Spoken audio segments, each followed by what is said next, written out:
वो उदासी तारी करती है। और मैं इस कैफियत से आपको निकालना चाहता हूँ।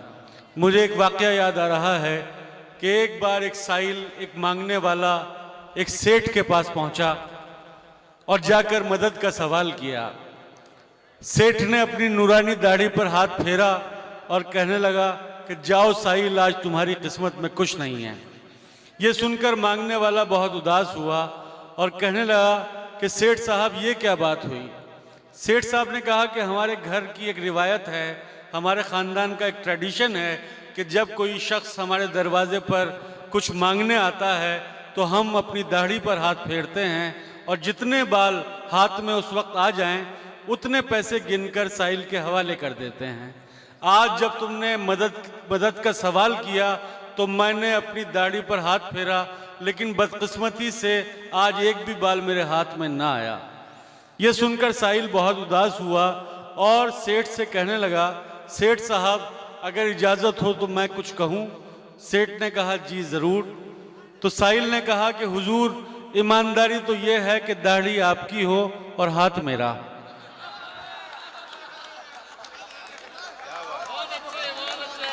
अगर उसके बाद भी मेरी किस्मत में कुछ ना लिखा हो तो मैं उसको किस्मत का लिखा हुआ मान लूँगा।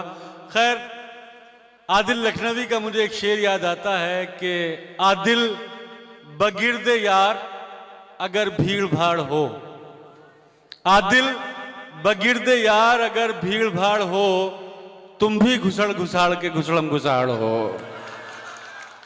दोस्तों, ये माहौल मैं जिस अहम शायर के लिए, जिस अजीम शख्सियत के लिए तैयार कर रहा हूँ, वो हमारे दरमियान हरियाणा से तशरीफ़ लाए हैं, एक अदबी खानवादे से ताल्लुक़ रखते हैं और मैं इंतहाई एहतराम के साथ आवाज़ दे रहा हूँ मोहतरम जनाब अरुण जैमिनी साहब को। वो आएँ और अपने कलाम से नवाजें। जनाब अरुण जैमिनी साहब। आप थोड़ी देर हंसेंगे बस। मेरे से शायरी की उम्मीद मत रखना। शायरी के लिए और बहुत शायर हमारे बीच बैठे हैं, सब नवाज साहब हैं, इकबाल अशर जी हैं, अज़हर इकबाल जी हैं, सब लाजवाब शायर हैं। वैसे भी 2 साल 3 साल कोरोना ने हंसने नहीं दिया और 1 साल से वो अंबानी के छोरे का ब्याह ही ख़त्म नहीं हुआ। तो इसलिए अब हंसेंगे थोड़ी देर। और हमारे को हंसने के लिए कहीं जाना नहीं पड़ता। वो एक पुलिस के सिपाही को छुट्टी चाहिए थी, पहुंच गया SHO के पास, बोले छुट्टी चाहिए। बोले बहुत काम है, छुट्टी नहीं मिल सकती। बोले जी छुट्टी तो मैं लेकर रहूंगा। बोला अच्छा एक सवाल का जवाब दे दे, छुट्टी दे दूंगा। बोले सवाल कुछ भी पूछ लो। बोला अच्छा ये बता, कटप्पा ने बाहुबली को क्यों मारा? ये अंतरराष्ट्रीय सवाल पूछ लिया जी उससे। बोले ये बता, कटप्पा ने बाहुबली को क्यों मारा? बोले हो सकता है बाहुबली ने कटप्पा को छुट्टी देने से मना कर दिया हो। क्या बात है सर, क्या कहना। वो एक और को छुट्टी चाहिए थी, एक और को छुट्टी चाहिए थी, पहुंच गया SHO के पास, बोले छुट्टी चाहिए। बोले किस लिए? बोले जी मेरी शादी है। अब इस पे तो कौन मना करे। बोले अच्छा कितने दिन की चाहिए? बोले तो लुगाई देखने के बाद पता चलेगा। तो हम बहुत सहज हास्य में जीने वाले लोग हैं जी। मोहब्बत की बात हो रही थी। हरियाणा में मोहब्बत तो ब्याह के बाद ही होता है। ब्याह से पहले मैं प्यार मोहब्बत कर ले तो हम तो पेड़ पे ही लटके मिलते हैं। हमारे यहाँ मोहब्बत सबसे मुश्किल काम है, लेकिन हमारे यहाँ प्यार में भोलापन बहुत है। वो प्रेमी ने प्रेमिका से कहा अगर तू मेरी नहीं हुई ना तो मैं तुझे किसी की नहीं होने दूं। बोला अच्छा तेरी हो जाऊंगी तो सबकी होने देगा।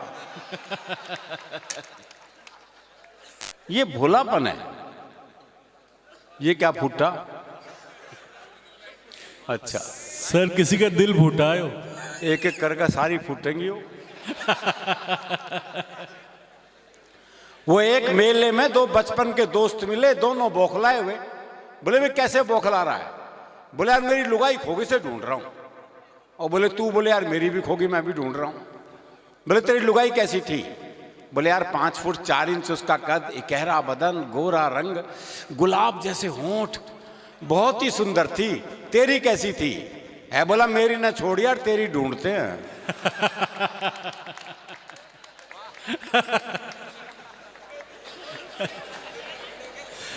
तो ये मोहब्बत की बात चली थी। एक छोटी सी कविता याद आ गई मुझे। मैंने सोचा पुराने जमाने को वापस लाया जाए और इस बार प्रेम पत्र थ्रू कबूतर भिजवाया जाए। जी।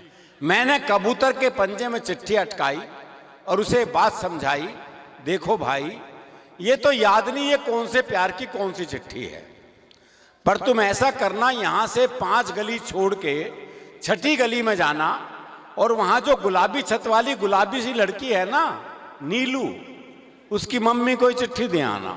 जी। हाँ, इस उम्र में मम्मी को भिजवाऊंगा और क्या। कबूतर बोला, हे आदिकालीन युग के देवदास, इस युग में भी चिट्ठियों से आस। अब मैं ऐसी फालतू उड़ान नहीं भरता हूं, मैं खुद अपनी कबूतरी को व्हाट्सएप करता हूं। क्या तो वो जमाने चले गए। पहले आदमी 5-5 पेज का प्रेम पत्र लिखता था, कितनी मेहनत होती थी। बाद में सिर्फ नाम ही बदलना होता था। फिर वो टेलीफोन का जमाना आया। मुझे एक शेर याद आ गया कि कर दिया इजहार मोहब्बत हमने भी टेलीफोन पर, बात तो लाखों की थी 1 रुपए में हो गई। क्या बात। और अब तो मोबाइल का जमाना आ गया जी। आदमी मोबाइल पे आई लव यू टाइप करता है, वो भी पूरा नहीं, ILV और Y, और एक साथ 25-30 को सेंड। हाँ, कहीं से जवाब आएगा। वो उदय प्रताप सिंह जी की 4 पंक्तियां हैं कि हर फैसला होता नहीं सिक्का उछाल के, ये दिल का मामला है जरा देखभाल के। हर फैसला होता नहीं सिक्का उछाल के, ये दिल का मामला है जरा देखभाल के। मोबाइलों के दौर के आशिक को क्या पता, रखते थे कैसे खत में कलेजा निकाल के। तो वो मोहब्बत अब रही नहीं। एक कविता मैं आपको सुनाता हूं, समय का मुझे भी ध्यान रखना है। एक आरोप हरियाणा के आदमी पे लगता है कि हरियाणा का आदमी उल्टे जवाब देता है।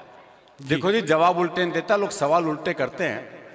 या आप लोग महीने में 1 बार या 2 बार सुनते ही होंगे। वो बाल कटवाने के लिए पहुंचा तो बाल काटने वाले ने एक सामान्य सा सवाल कर दिया। बोले बाल छोटे करने हैं? बोले बढ़ा भी सके है। वो एक बूढ़ा कुत्ते को घुमा था, एक चौधरी, तो एक ने पूछा, बोले चौधरी साहब कुत्ते ने घुमाओ? बोले ना, ऊंट है, कद छोटा रह गया इसका। तो लोगों के सवाल उल्टे हैं जी। वो एक बूढ़ा बैठा बीड़ी पी रहा था, तो एक ने पूछा, बोले ताऊ बीड़ी पीवे है? अब कायदे से सवाल गलत है भाई। जब तो ये दिख रहा है वो बीड़ी पी रहा है, तो ये फालतू का सवाल कर क्यों रहा है? फिर क्या हरियाणा का आदमी जवाब उल्टे दे है। हे बोले ताऊ बीड़ी पीवे है? बोले ना, अगरबत्ती सुलगाइए, धोख लगाऊंगा। लेकिन इसमें भी कोई शक नहीं है कि हरियाणा का आदमी उल्टे जवाब देता है। आप किसी से बात करके देख लो, जवाब उल्टे मिलेंगे। वैसे तो यहाँ और वहाँ की संस्कृति में कोई फर्क है नहीं जी, सब ऐसा ही है। शामली तक यही मामला है। वो एक ने पूछ लिया, बोले ये सड़क रोहतक जाएगी? बोला जी 30 साल हो गए, मैंने तो कहीं जाती दिखी ना। एक से मैंने कहा सोनीपत जाना है। अरे बोले जा, मैंने क्या रोक रखा है? तो जवाब नहीं देगा। उसी के सौंदर्य पे एक शुद्ध हास्य की कविता है, बहुत आनंद की कविता है, कोई दिमाग लगाने की जरूरत नहीं, मैंने लिखने में नहीं लगाया। पुलिस को रंगरूटों का दस्ता चाहिए था नया। हरियाणा का राधे श्याम भी इंटरव्यू देने गया। इंटरव्यू में पूछा गया सिर्फ एक सवाल, और राधे ने बना दिया सवाल का बवाल। सवाल था, आप सेब खरीदने जाओगे तो 50 रुपए किलो के हिसाब से 100 ग्राम सेब के कितने पैसे देकर आओगे? यह आसान सा सवाल था सर, लेकिन इस आसान से सवाल को हरियाणा का आदमी कैसे बवाल बना सकता है, बस ये इस कविता का सौंदर्य है। आप सेब खरीदने जाओगे तो 50 रुपए किलो के हिसाब से 100 ग्राम सेब के कितने पैसे देकर आओगे? राधे बोला, अगर मैंने 100 ग्राम सेब के भी पैसे दिए तो पुलिस में भर्ती हो रहा हूं क्या ऐसे कराने के लिए? भाई अगर मैंने 100 ग्राम सेब के भी पैसे दिए तो पुलिस में भर्ती हो रहा हूं क्या ऐसे कराने के लिए? साहब को जवाब में मजा आया, उन्होंने सवाल को आगे बढ़ाया। अच्छा मैं खरीदने जाऊं तो मुझे कितने के मिलेंगे? राधे बोला, आवाज करो, पूरी पेटी आपके घर भिजवा देंगे। अच्छा तुम्हारी पत्नी तो पुलिस में नहीं है ना, वो जाएगी तो 100 ग्राम सेब के कितने पैसे देकर आएगी?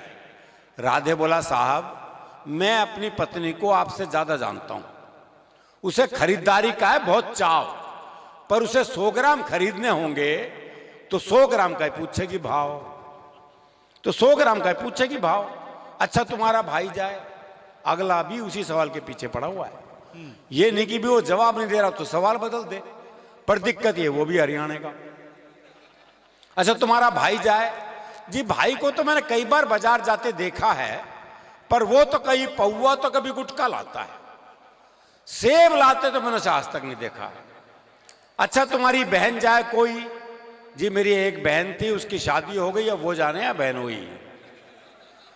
राधे श्याम तुम्हारे पिताजी भी तो बाजार जाते हैं, जी उनके दांत नहीं, वो बस केले खाते हैं। जी उनके दांत नहीं, वो बस केले खाते हैं। आप मुझे एक बात बताओ श्रीमान, तनख्वाह तो दोगे एक आदमी की हैं और सेब खरीदने में लगा दिया पूरा खानदान। अच्छा छोड़ो, कोई आम आदमी जाए तो वो 100 ग्राम सेब के कितने पैसे देकर आए। आम आदमी का नाम सुनते ही राधे श्याम सीरियस हो गया थोड़ा, बोला अजी साहब आप लोगों ने आम आदमी को सेब खरीदने लायक ही कहां छोड़ा। क्या बात है सर, क्या कहना है, वाह वाह, जोरदार तालियां यार आप लोग, अजी क्या साहब, अच्छी कविता है, वाह वाह। आप लोगों ने आम आदमी को सेब खरीदने लायक ही कहां छोड़ा। आम तो सेब का ठेला लगाता है, खरीदने तो खास ही जाता है। क्या बात है, आम तो सेब का ठेला लगाता है, खरीदने तो खास ही जाता है। अच्छा कोई खास आदमी जाए तो, अगला भी पीछे पड़ा हुआ है जी। अच्छा कोई खास आदमी जाए तो, पहली बात तो है कि अगर वो खास है तो खुद क्यों जाएगा, भाई अपना नौकर भेजेगा, और आपके कहने से चला भी जाएगा तो क्या सिर्फ 100 ग्राम खरीद के लाएगा। चलो आपकी अंतिम इच्छा पूरी करने के लिए 100 ग्राम खरीद भी लाए तो इसका हिसाब आप मुझसे क्यों लेते हैं। हाँ हिसाब बताएंगे उसके सीए जिन्हें वो तनख्वाह देते हैं। चलो इस सवाल को यहीं छोड़ते हैं, इंटरव्यू का रुख अब दूसरी तरफ मोड़ते हैं। देखो साहब ये तो है सरासर फरेब, दूसरा सवाल बाद में आएगा, पहले आएंगे 100 ग्राम सेब। पहले आएंगे 100 ग्राम सेब। तुम्हारा कोई दोस्त है राधे श्याम? हाँ जी है, सीताराम। वो सेब खाता है? हाँ कोई खिलाए तो खा जाता है। साहब आपने भी अपने इस सवाल को खूब खींचा है, लगता आपका कोई सेब का बगीचा है। कुछ भी हो पर अब अपना जवाब ले लो। जवाब पे आ गया आलम जी? कुछ भी हो पर अब अपना जवाब ले लो। सीताराम फल वाले को 5 रुपए देगा और कहेगा इतने के सेब दे दो, पर इतने के कितने? अब ये सेब वाले की मर्जी, वो दे दे जितने। राधे श्याम तुमने तो जरा सी बात का बना दिया बवाल। राधे बोला साहब मुझे तो शुरू से ही पसंद नहीं है सवाल, मुझे तो शुरू से ही पसंद नहीं है सवाल। मेरे विचार में आज संसार में जितनी भी गड़बड़ है असल में सेब ही उसकी जड़ है। दर्शन पे आ गया जी, चिंतन पे आ गया, पर जवाब देके नहीं दिया। मेरे विचार में संसार में जितनी भी गड़बड़ है असल में सेब ही उसकी जड़ है। अगर उस दिन आदम और हव्वा वो एक सेब नहीं खाते तो ना मैं आता ना आप यहां आते।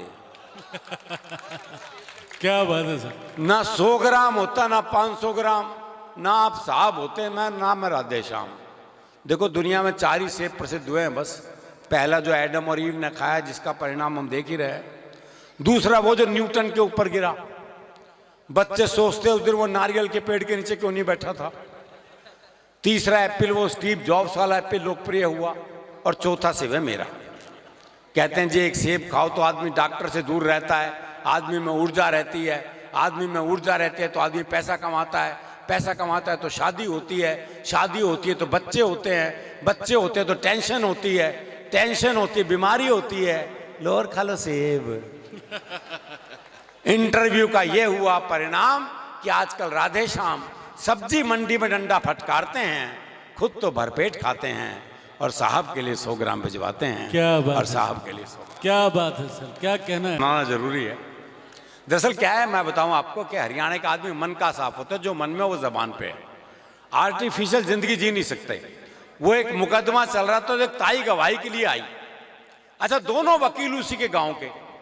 तो पहले वकील ने पूछे, बोले ताई मुझे जाना है? खूब जानू हूं, गुलाब सिंह का छोरा है तू, 1 नंबर का झूठा। तेरी लुगाई तो छोड़ के चली गई थी। बेचारा वकील सन्न रह गया जी। उसने दूसरे वकील की तरफ इशारा कर दिया और ताई से जाना है, अच्छी तरह जानू हूं, करनैल काने का छोरा है यो, 1 नंबर का याश, तेरी लुगाई से भी इसका चक्कर था।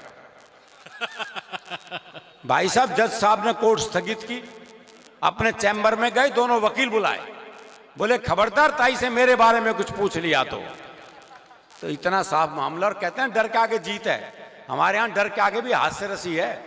वो एक चौधरी रात को सुनसान जंगल से जा रहा था, सामने से एक 41 साल की महिला सफेद साड़ी पहने, बाल बिखराए, हाथ में दीप जलाए, कहीं दीप जले कहीं दिल टाइप गाना गाती आ रही थी।